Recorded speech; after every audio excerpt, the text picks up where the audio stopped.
राज जी, आपने हमारे कर्मों के बारे में बताया कि कैसे हम बार-बार जन्म लेते हैं क्योंकि हमें बार-बार अपने कर्मों के फलों को भुगतना पड़ता है। लेकिन अगर हम ईश्वर की बात करें, तो ईश्वर तो गलत कर्म कर ही नहीं सकते। तो जैसे मैं यहाँ पे राम जी का एग्ज़ाम्पल लेना चाहूँगी कि राम जी ने इस धरती पर जन्म लिया और उसके बाद जब उन्हें वनवास हुआ, क्योंकि उन्हें राज्याभिषेक मिलने वाला था और अगले ही दिन उन्हें वनवास मिला, 14 वर्षों का उन्होंने वनवास काटा। कि आप जब कर्म की बात कर रहे हैं, कार्मिक अकाउंट्स की बात कर रहे हैं, तो भगवान के कौन से कर्म थे? राज जी, आपने हमारे कर्मों के बारे में बताया कि कैसे हम बार-बार जन्म लेते हैं क्योंकि हमें बार-बार अपने कर्मों के फलों को भुगतना पड़ता है। लेकिन अगर हम ईश्वर की बात करें, तो ईश्वर तो गलत कर्म कर ही नहीं सकते। तो जैसे मैं यहाँ पे राम जी का एग्ज़ाम्पल लेना चाहूँगी कि राम जी ने इस धरती पर जन्म लिया और उसके बाद जब उन्हें वनवास हुआ, क्योंकि उन्हें राज्याभिषेक मिलने वाला था और अगले ही दिन उन्हें वनवास मिला, 14 वर्षों का उन्होंने वनवास काटा। तो उनको क्यों इतना दुःख मिला? उनको क्यों इतना संघर्ष झेलना पड़ा? मैं चाहूँगा इसको बहुत अच्छे से प्रदर्शित किया जाए, क्योंकि इसके साथ जो उदाहरण मैं देने जा रहा हूँ, उदाहरण शास्त्रीय है। कई बार लोग सोचते हैं कि भगवान के साथ भी तो ये हुआ, तो कौन सी मतलब फिर क्या है? लेकिन यहाँ यही बात है कि भगवान के साथ हुआ तो भगवान के साथ क्यों हुआ? तो बाबा लिखते हैं लीन मनुज अवतार। भगवान ने कौन सा अवतार लिया? मनुष्य का अवतार मनुष्य। लिया। इस चीज को पहले हम समझ लें। फिर बात आती है कि उन्होंने जो मनुष्य अवतार लिया है, तो मनुष्य अवतरण का मतलब होता है कि उनको मनुष्य की तरह रहना है और उनके साथ जो भी कुछ होगा वो मनुष्य की तरह ही होगा। लेकिन फिर उनको 14 वर्ष का वनवास क्यों हो गया? भाई वो तो राजा बनने वाले थे। तो उनके ऐसे कौन से कर्म थे? हम तो सीधे सीधे बात करेंगे कि आप जब कर्म की बात कर रहे हैं, कार्मिक अकाउंट्स की बात कर रहे हैं, तो भगवान के कौन से कर्म थे? तो पीछे चलते हैं। रामचरितमानस में दर्शन आता है, बालकांड के अंदर का दर्शन है, जब भगवान के जन्म के कारण पूछे गए, तो राम जन्म के 5 कारण तो मूल रूप से बताए गए, जिनमें से एक कारण हम नारद जी का लेते हैं। तो भगवान शिव पार्वती को राम कथा सुना रहे हैं। तो पार्वती क्योंकि सती के टाइम पे वो गड़बड़ हो गई थी, इस बार जब वो पार्वती के रूप में आई है तो इस बार कोई गलती करना नहीं चाहती।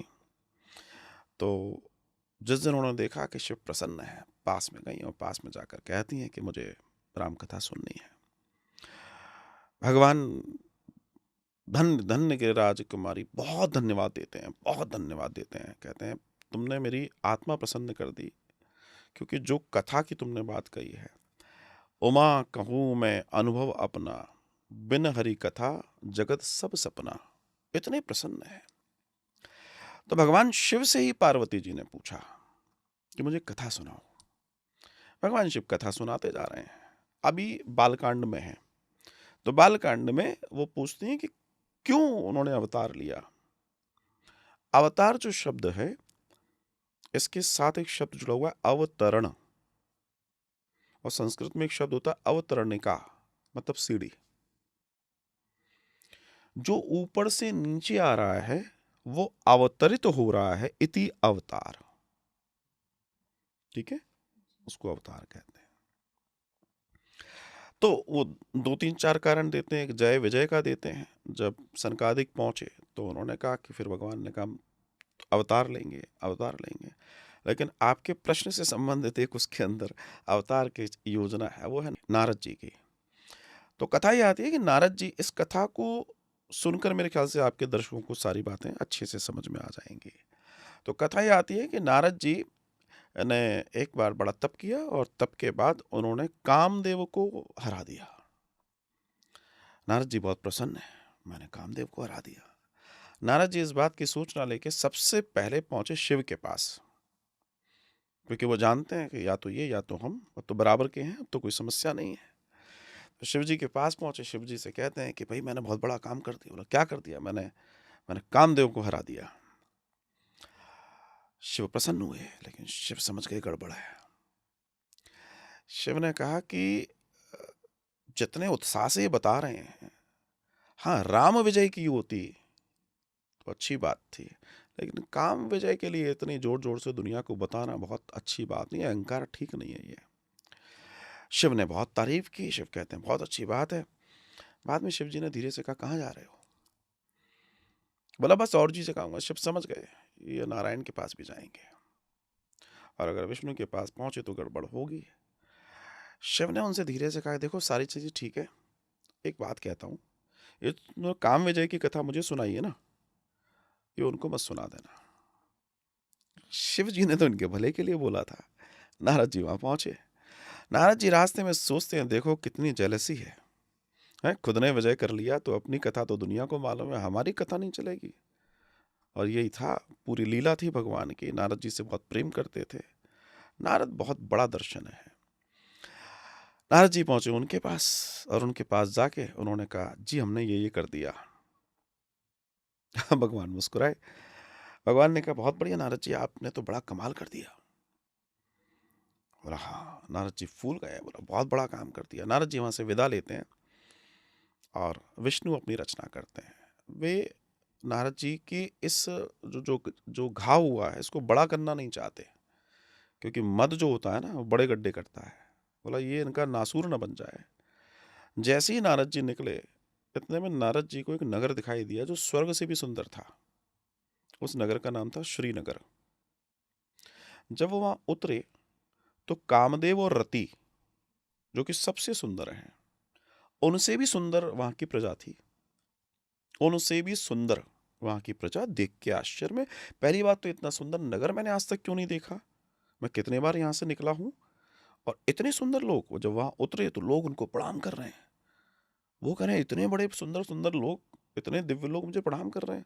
आदमी को लगता है अरे बड़ी बात है। तो बोला आइए आइए, हमारे राजा से मिलिए, राजा से मिलिए। वहां पहुंचे, राजा से मिलाया गया।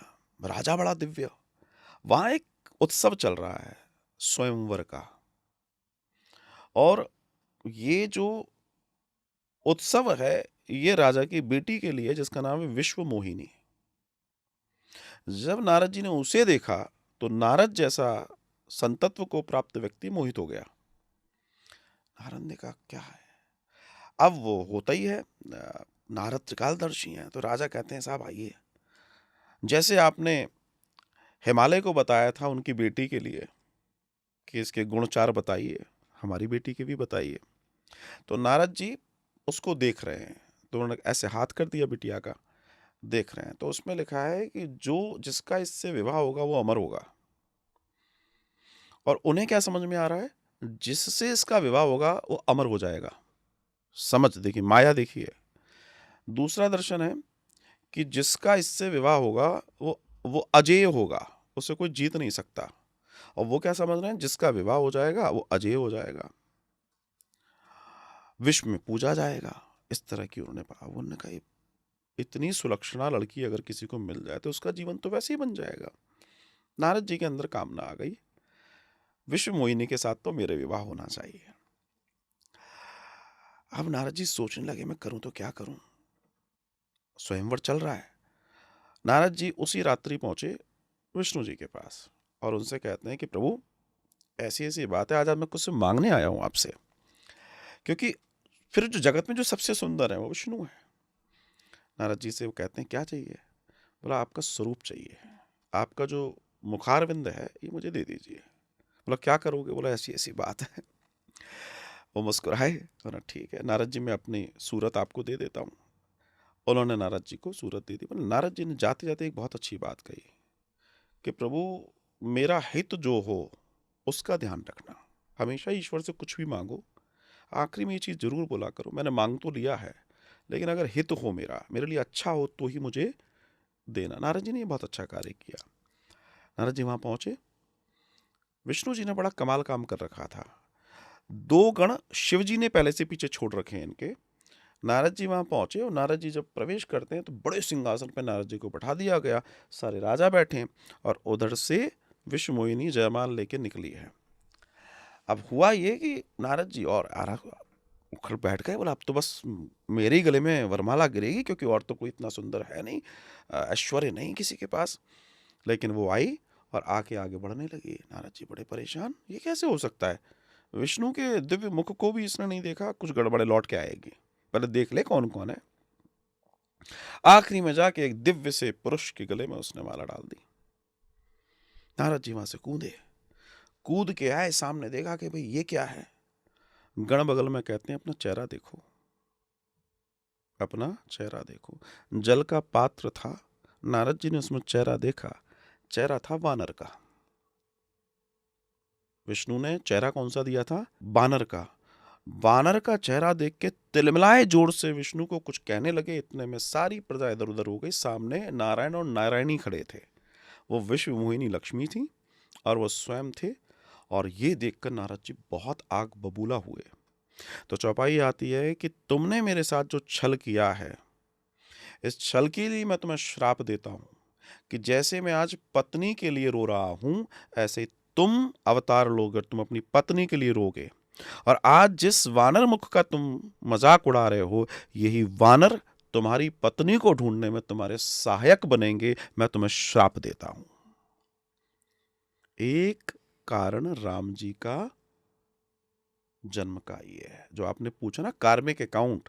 ईश्वर के भी अपने कार्मिक, जब वो यहां आएगा कारण, आप ध्यान रखिएगा, वो इतना इतना सयाना है कि वो सूत सूत देता है, सूत सूत लेता है। कोई रिश्तेदारी नहीं है किसी के उसके साथ, वरना इतना अनंत ब्रह्मांड नहीं चला सकता वो। हम लोग जरा भी सिस्टम तोड़ेंगे गड़बड़ होगी, उसके में क्यों नहीं होता? क्योंकि वो ये सब नहीं रखता। ये कारण। अब मनु शत्रुप आने का, हमारे यहाँ पुत्रियां हो गई आकुति, देवहूति, प्रसूति, उत्तानपाद और प्रियव्रत। बेटियों को भगवान ने बेटों के रूप में वो किया है, तो इन्होंने भी तप किया था, बड़ा भारी तप किया था एक पैर पे। तो भगवान आते हैं, कहते हैं क्या चाहिए? बोला आप जैसा पुत्र चाहिए। मनु कहते हैं कि मुझे आप जैसा पुत्र चाहिए। भगवान कहते हैं देखो भाई, मेरे जैसा तो कोई नहीं है, आप कहें तो मैं ही आपका पुत्र बनकर आ जाता हूं। एक कारण ये है। एक प्रताप भानु की कथा आती है, एक जय विजय की कथा आती है।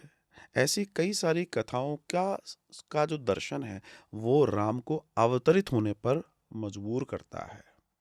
वो ठीक है, संतों के लिए, ब्राह्मणों के लिए, गायों के लिए अवतार है, रावण के लिए अवतार है, तो रावण का जय विजय वाला है। जब उनको श्राप मिला तो उन्होंने कहा तुम दूर हो जाओगे वैकुंठ से। बोला साहब हम दूर होना नहीं चाहते। तो फिर सनकादिक कहते हैं कि ठीक है, तुम अगर भगवान के विरोधी बनोगे 3 जन्मों तक, तो वापस चौथे जन्म में तुम यहाँ आ जाओगे। बोला हम विरोधी बनना हमें मंजूर है। जिनमें तीसरा जन्म रावण और कुंभकर्ण का है, तो भगवान इसलिए भी आए।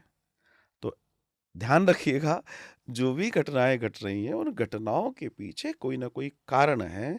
बिना कारण के कोई घटना नहीं घटती। तो आपने जो राम जी के बारे में पूछा, कार्मिक अकाउंट की आपने बात की, वो ये है कि वो भी यहाँ आकर ये बता रहे हैं कि हर व्यक्ति को अपने कर्मों को भोगना होता है, उससे कोई बच नहीं सकता।